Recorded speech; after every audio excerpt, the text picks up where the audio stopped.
అందరికీ నమస్కారం. Welcome to it's you TV. నేను మీ యాంకర్ త్రిపుర. ప్రస్తుతం మనతో పాటు ఉన్నారు ప్రముఖ ఆధ్యాత్మికవేత్త, పంచాంగకర్త. వారు ఎవరో కాదు, బ్రహ్మశ్రీ చిలకమర్తి ప్రభాకర చక్రవర్తి శర్మ గారు.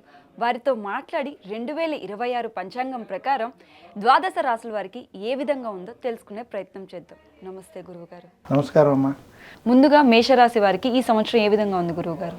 మేషరాశి వారికి శ్రీ పరాభవ నామ సంవత్సరంలో చిలకమర్తి పంచాంగరీత్యా దృక్ సిద్ధాంత పంచాంగణితం ఆధారంగా ఈ రకమైనటువంటి ఫలితాలు ఉండబోతున్నాయి. మేషరాశి వారికి ఆదాయం 11, వ్యయం 5, రాజపూజ్యం 2, అవమానం 4. శ్రీ పరాభవ నామ సంవత్సరంలో మేషరాశి వారికి బృహస్పతి 4వ స్థానంలో అనుకూలంగా సంచరించడం, మేషరాశి వారికి పంచమ స్థానంలో కేతువు, లాభస్థానంలో రాహు అనుకూలంగా సంచరించడం, ఇక మేషరాశి వారికి వ్యయస్థానంలో శని, ఏలినాటి శని ప్రభావం ఉండడం. మేషరాశి వారికి ఏలినాటి శని ప్రభావం ఉన్నప్పటికీ శ్రీ పరాభవ నామ సంవత్సరం కొంత కలిసి వస్తుంది. బృహస్పతి అనుకూలంగా సంచరించడం, రాహుకేతువులు కొంత అనుకూలంగా ఉండడం, మిగతా గ్రహాల అనుకూల ప్రభావం చేత నిరుద్యోగులకు ఉద్యోగ ప్రయత్నం సఫలీకృతం అవుతారు. ఉద్యోగస్తులకి ఉద్యోగంలో ప్రమోషన్లు వంటివి కలిసి వస్తాయి. అలాగే మేషరాశి వ్యాపారస్తులకి కొంచెం అప్పుల బాధలు, సమస్యలు ఉన్నప్పటికీ వ్యాపార పరంగా మీరు చేసేటువంటి ప్రణాళికబద్ధమైన పనుల్లో విజయాలు పొందుతారు. కొన్ని ముఖ్య కార్యాల కోసం ధనాన్ని ఖర్చు చేస్తారు మేషరాశి వారు. మేషరాశి స్త్రీలకి ఈ సంవత్సరం కుటుంబ సౌఖ్యం, ఆనందం ఉన్నది. మేషరాశి రైతాంగం, సినీ రంగం, మీడియా రంగం వంటి రంగాల్లో ఉన్నటువంటి వారికి మధ్యస్థ నుండి అనుకూల ఫలితాలు ఉన్నాయి.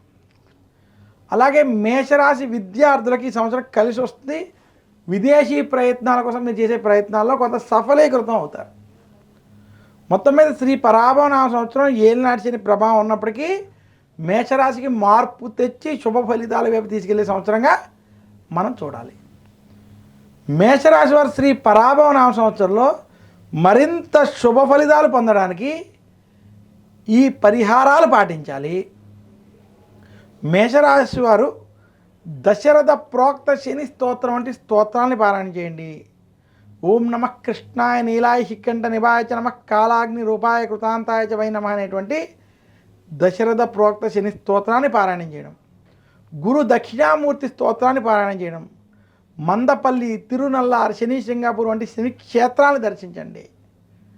అలాగే దత్తాత్రేయుని యొక్క ఆలయాన్ని దర్శించడం చేత మీకు ఉన్నటువంటి దోషములు తొలగి శుభ ఫలితాలని పొందగలరు.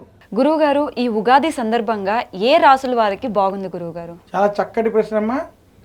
శ్రీ పరాభవ నామ సంవత్సరంలో ఈ ఉగాది నుంచి ఈ రాశులకి చాలా అద్భుతంగా ఉండబోతున్నాయి. అందులో భాగంగా ముఖ్యంగా ఈ చెప్పుకునేటువంటి రాశుల వారికి ధనపరంగా, కుటుంబ పరంగా, అభివృద్ధి పరంగా, ఆరోగ్యపరంగా కూడా చక్కటి ఫలితాలు ఈ రాశుల వారికి ఉండబోతున్నాయి. వాటిలో భాగంగా వృషభ రాశికి ఈ సంవత్సరం మంచి ఫలితాలు ఉన్నాయి. వృషభ రాశి వారికి ఈ సంవత్సరం అనేక విషయాల్లో కలిసి వస్తుంది. ఇంకా మిథున రాశి వారికి ఈ సంవత్సరం శ్రీ పరాభవ నామ సంవత్సరం కలిసి వచ్చే సంవత్సరం. వృషభ రాశి, మిథున రాశి ఈ రెండు రాశులకి ఈ సంవత్సరం కలిసి వస్తుంది. మిథున రాశి విశేషంగా మంచి ధనయోగం ఉంది.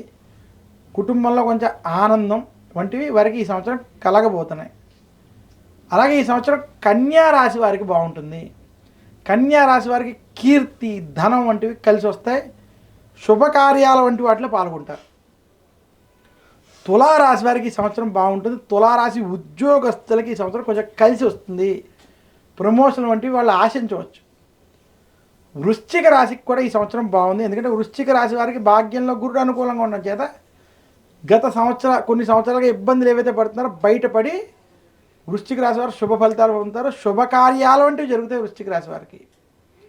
సో ఈ రాశుల వారికి ముఖ్యంగా వృషభం, మిథునం, కన్యా, తులా, వృశ్చికం వంటి ఈ 5 రాశుల వారికి మంచి ఫలితాలు మనకి శ్రీ పరాభవ నామ సంవత్సరంలో అధికంగా కనపడతాయి. గురువుగారు, ఈ 2026 ఉగాది సందర్భంగా ఏ రాశుల వారికి ఇబ్బందికరంగా ఉందో తెలియజేస్తారా గురువుగారు? శ్రీ పరాభవ నామ సంవత్సరంలో ఈ ఉగాది సందర్భంగా 2026-27 మధ్య ఉన్నటువంటి ఈ సంవత్సరంలో ఈ రాశుల వారికి కొంత ఇబ్బందులు అధికంగా ఉండేటువంటి స్థితి ఉంది. అయితే ఆ ఇబ్బందులు ఉండేటువంటి రాశులతో పాటు వారు ఆచరించుకోవాల్సిన పరిహారాలు కూడా మనం చెప్పుకుందాం. శ్రీ పరాభవ నామ సంవత్సరంలో ఈ సంవత్సరం కర్కాటక రాశికి కొంత ఈ సంవత్సరం ఇబ్బందులు అధికంగా ఉండే అవకాశం ఉంది. కర్కాటక రాశి వారికి ముఖ్యంగా వాక్ స్థానంలో కేతు ప్రభావం కావచ్చు, అలాగే జన్మ రాశిలో బృహస్పతి ప్రభావం వల్ల కావచ్చు. కర్కాటక రాశి వారు ఎదుటి వారితో మాట్లాడే విషయాల్లో, పనులలో ఒత్తిళ్ళ విషయాల్లో, రాజకీయపరమైన విషయాల్లో జాగ్రత్తలు పాటించాలి. కర్కాటక రాశి వరకు కొంచెం ఇబ్బందులతో కూడుకున్నటువంటి స్థితి, అనారోగ్య సమస్యలు వేధించేటువంటి స్థితి కనపడుతుంది. అలాగే కర్కాటక రాశి తర్వాత ఈ సంవత్సరం సింహరాశి వారు చాలా జాగ్రత్తలు పాటించాలి. సింహరాశి వారికి అష్టమ శని, వ్యయస్థానంలో బృహస్పతి, జన్మకేతు ప్రభావం వల్ల గొడవలు, చికాకులు ఇబ్బంది పెడతాయి. సింహరాశి వారు ఆరోగ్య విషయాల్లో, కుటుంబ వ్యవహారాల్లో ఖచ్చితమైన జాగ్రత్తలు పాటించాలి. అలాగే కర్కాటక సింహరాశుల తర్వాత మనకి కొంచెం ఇబ్బంది కలిగించేటువంటి దాంట్లో ధనస్సు రాశి. ధనస్సు రాశికి ఈ సంవత్సరం అర్ధాష్టమ శని ప్రభావం, అష్టమ గురుడి ప్రభావం. ధనస్సు రాశి ఆరోగ్యపరంగా, వృత్తి ఉద్యోగాల్లో, రాజకీయాల పరంగా, కుటుంబ వ్యవహారాల పరంగా జాగ్రత్తగా ఉండాలి. ఆవేశపూరిత నిర్ణయాలకు దూరంగా ఉండాలి. ధనస్సు రాశికి కూడా ఈ సంవత్సరం కొంత ప్రతికూల ఫలితాలు ఉన్నాయి.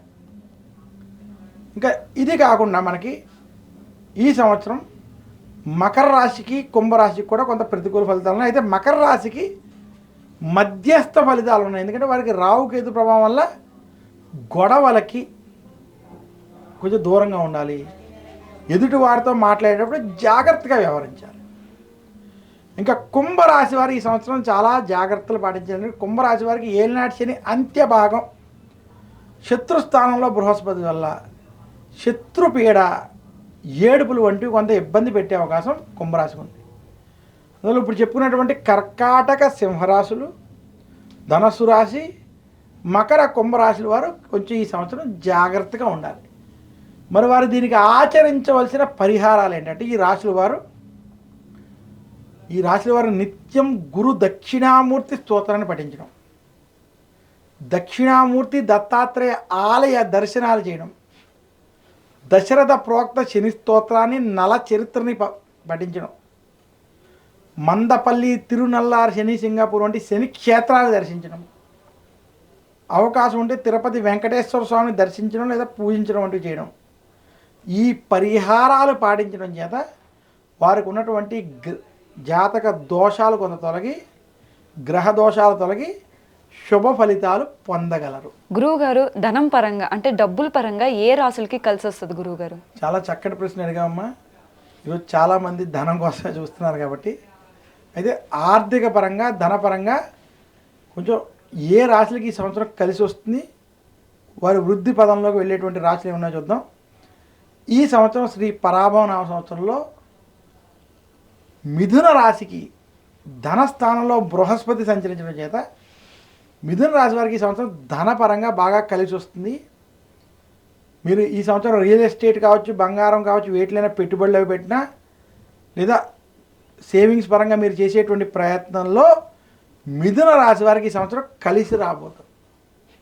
అలాగే కన్యా రాశి వారికి బృహస్పతి లాభంలో ఉండడం చేత కన్యా రాశి వారికి ఈ సంవత్సరం ధనపరంగా లాభదాయకంగా ఉంటుంది. తులారాశి వారికి కూడా ఈ సంవత్సరం ధనపరంగా కలిసి వచ్చే సంవత్సరం. ఎందుకంటే తులారాశి వారికి 6వ స్థానంలో శని ఇక్కడ ధనాన్ని వృద్ధి చెందేటువంటి విషయాల్లో ధనపరంగా వారికి శుభ ఫలితాన్ని కలగజేయబోతున్నాడు. వృశ్చిక రాశికి భాగ్యస్థానంలో గురుడు కూడా ధనపరంగా ఈ సంవత్సరం కలిసి వచ్చేటువంటి స్థితి ఉన్నది. అలాగే ఈ సంవత్సరం ముఖ్యంగా మీనరాశి వారికి కూడా ఏలినాటి శని ప్రభావం ఉన్నప్పటికీ కొంత ధనపరంగా కలిసి వస్తుంది. మొత్తం మీద 12 రాశుల్లో మిథున రాశి, కన్యా, తుల, వృశ్చిక రాశులకి కొంత మీనరాశికి కలిసి వస్తాయి. వృషభ రాశి కూడా ధనపరంగా ఈ సంవత్సరం ఇబ్బంది లేదని సూచిస్తున్నాను. ఇదమ్మా వీరికి ధనపరంగా అద్భుతంగా ఉన్నది. చిలకమర్తి పంచాంగరీత్యా దృక్ సిద్ధాంత పంచాంగణితం ఆధారంగా నాకున్నటువంటి అవగాహన మేరకు యూటీవీ వారి ఈ ప్రత్యేక పంచాంగ శ్రవణ కార్యక్రమంలో భాగంగా మేషరాశి నుండి మీనరాశి వరకు ఉన్నటువంటి ద్వాదశ రాశుల యొక్క ఫలితాలు మీకు అందించాను. ఈ ఫలితాల్లో ఎవరికైనా చెడు ఫలితాలు ఉన్నట్లయితే ఆ చెప్పిన పరిహారాలు పాటించుకుంటే ఆ దోష నివృత్తి జరిగి ఉగాది రోజు ఈ పంచాంగ శ్రవణం చేయడం చేత మీకు శుభ ఫలితాలు కలుగుతాయని తెలియజేస్తూ లోకా సమస్తా సుఖినో భవంతు అనుకుంటూ సర్వే జనా సుఖినో భవంతు అనుకుంటూ సెలవు తీసుకుంటాను. నమస్కారం. మీ చిలకమర్తి ప్రభాకర్ చక్రవర్తి శర్మ. ధన్యవాదాలు గురువు గారు, చాలా చక్కగా వివరించినందుకు ధన్యవాదాలు గురువు గారు. ధన్యవాదాలు. నమస్కారం.